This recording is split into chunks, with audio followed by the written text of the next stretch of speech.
Yes, mayday, mayday, mayday. Comanche 500 Papa's lost power. In-flight emergencies can be scary for any pilot. Today, we're going to be talking to Cameron Morrison, who just had an emergency landing in the hangar. I used to be a well-respected member of the aviation community, and then I started flying to Cirrus, and that changed. Oh, that was great until the engine quit. And all of a sudden I see these explosions and these trees exploding. I'm walking away a better pilot because of this discussion. Welcome to In the Hangar. We're continuing our in-flight emergency stories, and this one is hot off the press. Cameron Morrison, thank you for being here with us. Yeah. So what we're talking about is not something that happened 10 years ago.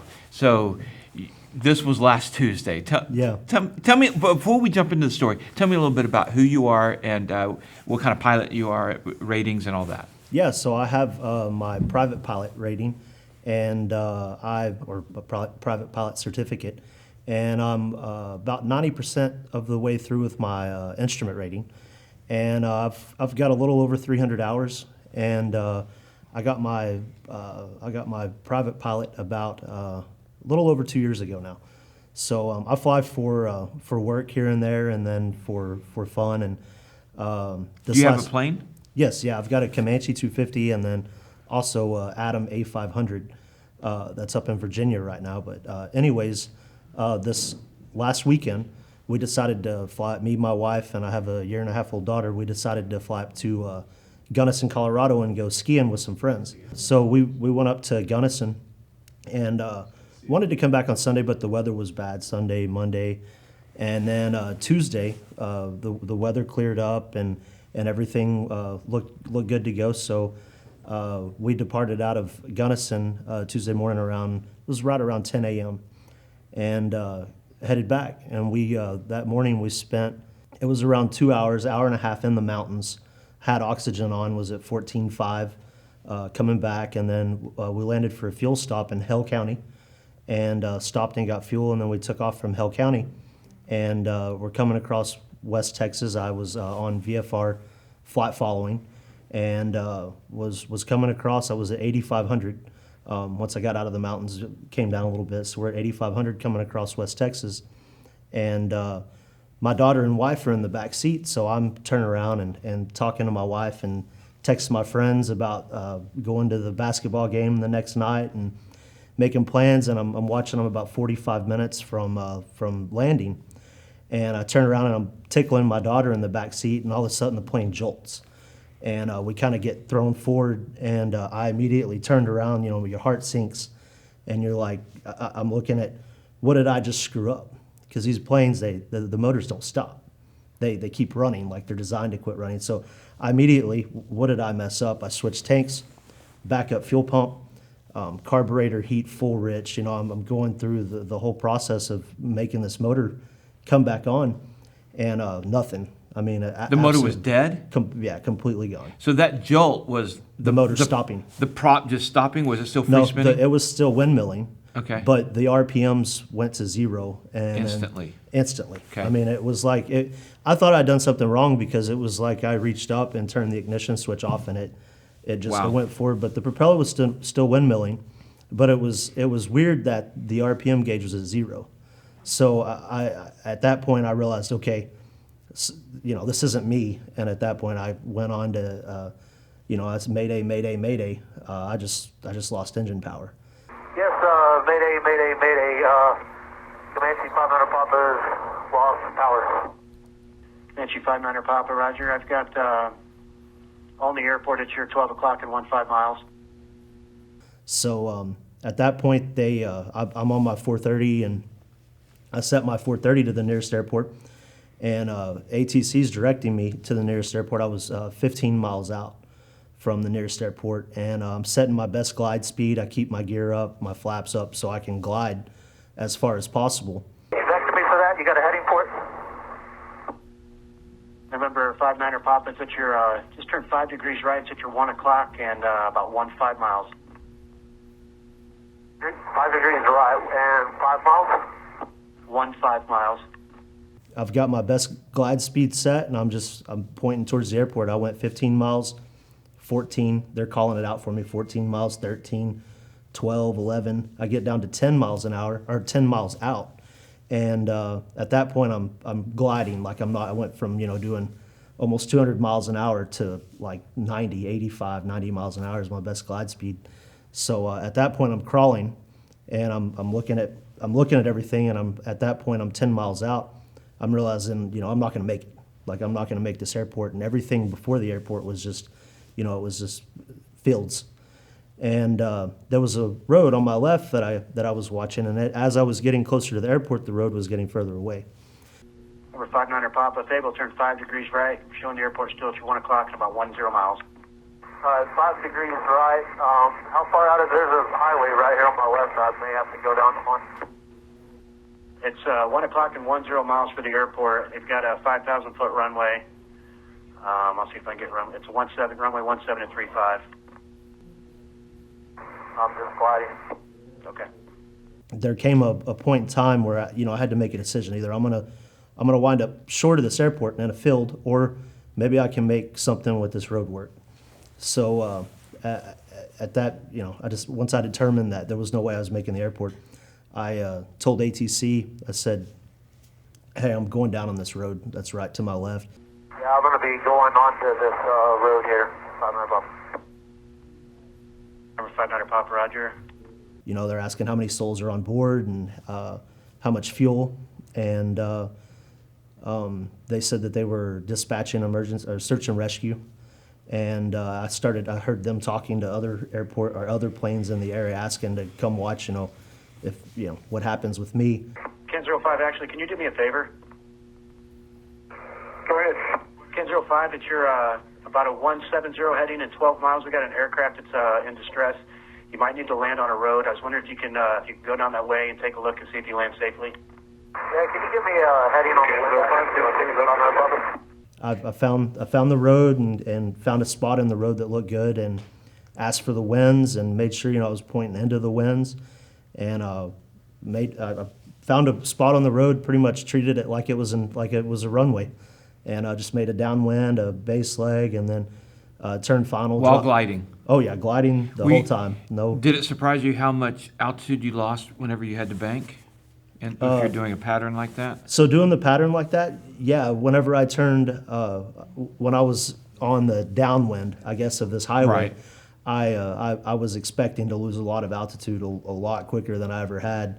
But I still had the gear, I had the flaps, had everything up. Okay. So when I made the base, yeah, I was dropping pretty quick, but I didn't drop the gear, I didn't drop the flaps, I didn't drop anything until I was over the road, had the road made.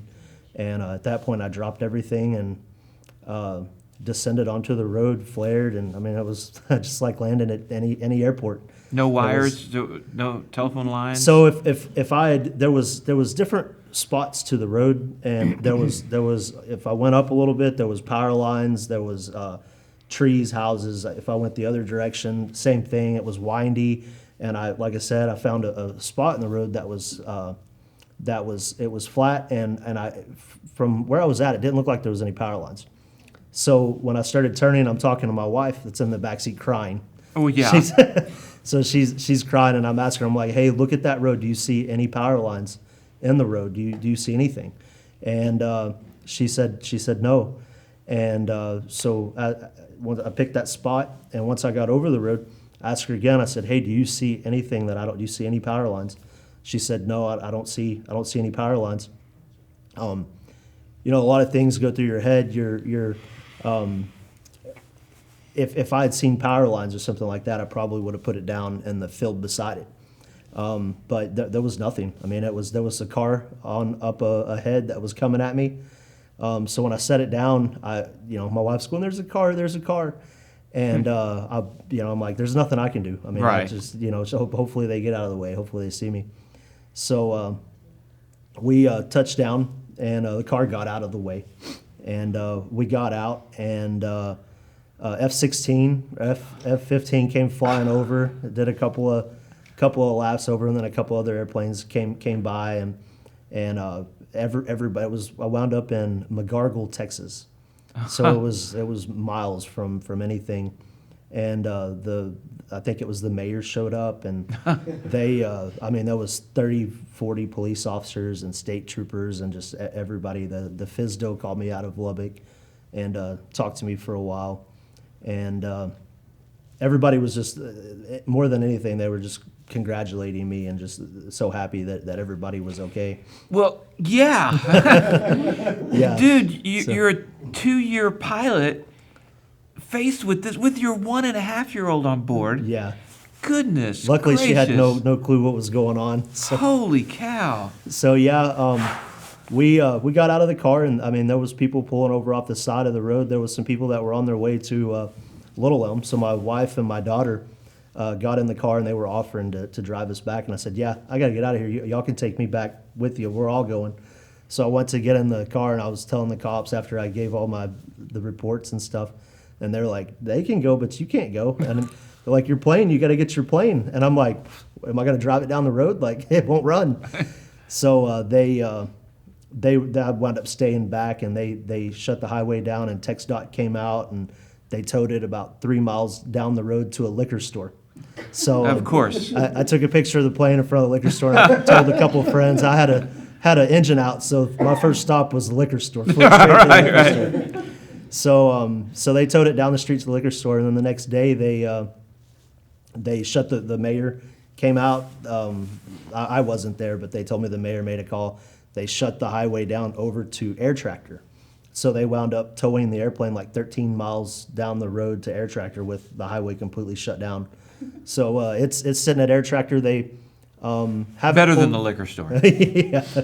So they pulled they went through it. You know, they went through a lot of they thought it might be something simple, but it wasn't. They said the camshaft. It looked like the camshaft came apart inside the plane, or inside the engine. Right. So it's there now. We're trying to figure out what we're gonna do to get it back. This is 5 days ago. Yeah, five days ago. Wow. Wow. All right. So, I mean, when you put it down on the pavement and that the plane came to a dead stop, what were you feeling? Oh man. So my wife she's in the back, and I turn around and she's sitting there, and when the engine had stopped, the cabin it filled full of fuel, like the smell of fuel. Oh really? It was a strong scent of fuel. So my first initial fear was a fire. Fire. So I'm thinking, I'm going to have to go through the extinguishing the fire full lean and dive in, and luckily that didn't happen. And then at that point, I thought the tank might have ruptured, so I switched tanks but that wasn't. I had fuel pressure, I had the backup fuel pump on, and then just no response. So immediately on that jolt when you were tickling your daughter's foot, did you smell fuel right at that moment? Yeah, as soon as it hit, I was wondering if you hit the pump, maybe that was, especially with the camshaft. No, it was even before I could hit the pump. I mean, immediately it was like, as fast as I could take my next breath, I was switching tanks and backup fuel pump, and just nothing. So we landed. My first thought is, we got to get out of the airplane in case it catches fire. Like I'm like, I don't know if it's leaking fuel everywhere, and we're gonna catch fire. But I was like, we got to get out. And then I reach over to the door, and I notice my hands trembling. And then I get out of the airplane, and I'm like, my whole body's shaking, and I didn't realize it. I was just. Well, it probably wasn't until that moment. Right. Yeah. So I mean, it was. I've had I think 2 or 3 of the air traffic controllers that were involved in it. They've called me. I'm going on a tour of Fort Worth Center next week, so that's kind of fun. And wow, Cameron, that's just when the jolt happened. Did you immediately did the fuel? So you flipped fuel tanks. You tried the fuel pump. Did you grab your emergency checklist? Yes, immediately I grabbed it, handed it to my wife in the back seat, and I said, "Please read this out loud." Okay. So she started reading it, and then I went through it. After she read it out, I went through it 3 more times after that, because my thought is the motors don't stop. Right. I did something wrong. It's always pilot error, and unfortunately in this case it wasn't pilot error. Like it was just an issue. Yeah. So I was hoping that I would do something and it would just magically just turn back on, and I'd be on my way and home within an hour. From the time of the jolt to the time you came to a complete stop, how long was that? So 8 minutes. So That's all. Yeah. So 8 minutes. It's at 8,500 feet. I was 8,500 MSL. The ground in that area was right around 1,200. So I had less than 7,000 feet to work with. 8 minutes. And I went from when I was 15 miles out to 10 miles out. I went from 8,500 to about 5,800, and I was 5,800. I had less than 4,000 feet to work with at that point to determine, all right, like I'm not going to make this airport 10 miles away. I've got to turn and do something with this road. And as a pilot, we always read and look at accidents, and you put yourself in other people's shoes, and you think, what could you do different to where maybe you don't have something so tragic happen. And so many of the things that I see, ATC, they see the airports, they see the airspace, they're vectoring you to an airport, and that's all they can do. And you get focused in on an airport, and if you don't start looking at other options, if you're just focused on making it to that airport, you come up short. And the point that you come up short, it's too late. When you're 500 feet above the ground, you realize I'm not going to make it. That's too late. It's too late. You can't Yeah. turn and What was your discover another altitude? Okay, so that decision point where I'm not going to make the airport, I need a plan. I'm going to plan B. What was your altitude? 50, about 58, 59. Oh, so you made that pretty early then. Oh, Yeah. that was So while you were 10 miles out. Yeah, I went from Okay. 8,500 down to about 58. I was 58, just a hair That shy of is 6,000. such a mature Yeah. decision. That's an experienced pilot decision. Yeah, and That's amazing to me for a two-year pilot. Right. Yeah, I grew up flying RC airplanes. Okay. And I wanted This to isn't be a an pilot. RC airplane. No.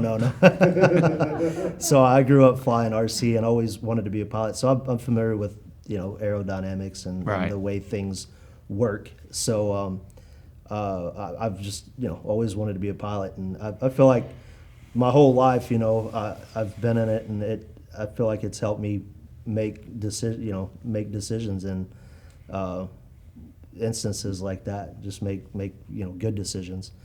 But yeah, I'm thinking I probably won't get in that airplane again. I'm looking you think around you're at gonna sell it? Cirrus's. Oh yeah, I'm gonna sell it. That one's But, done. Yeah, so I'm thinking about a Cirrus probably.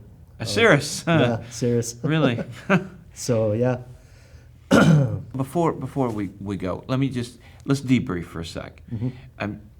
If there was anything you could do differently after that jolt, what to the time you landed, what might it be? I wouldn't change a single thing. I've thought about it. I go sure you back have. and you talk about, well, I could have done this on at the annual or that, and I mean even the day before we left last Friday. So on Thursday, I had a mechanic come out to the plane.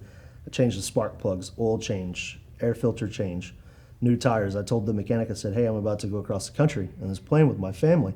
Let's fix anything that we can. And I paid them to for a whole day with the airplane, just so I'd never experience what I had to experience. That is amazing that you went through all that. Well, Yeah. Then it's not pilot error. I mean, it's Yeah, not. Yeah. You did everything you could. Yeah, and that's my biggest fear is pilot error, because Right. the most of the time It is. the systems don't fail like Yeah. that, and so I do everything I can to eliminate pilot error, and there was nothing I could do in that case. I'm so glad you, your wife, and your baby girl are safe. Yeah, Thank yeah. you so much Yeah, for thank coming you. to be on the show. So I hope if I'm ever faced with an in-flight emergency, I can be that cool. Thanks for watching. If you like this, please share and subscribe. Also check out the other videos. We have others on in-flight emergencies. Thanks for watching In the Hangar.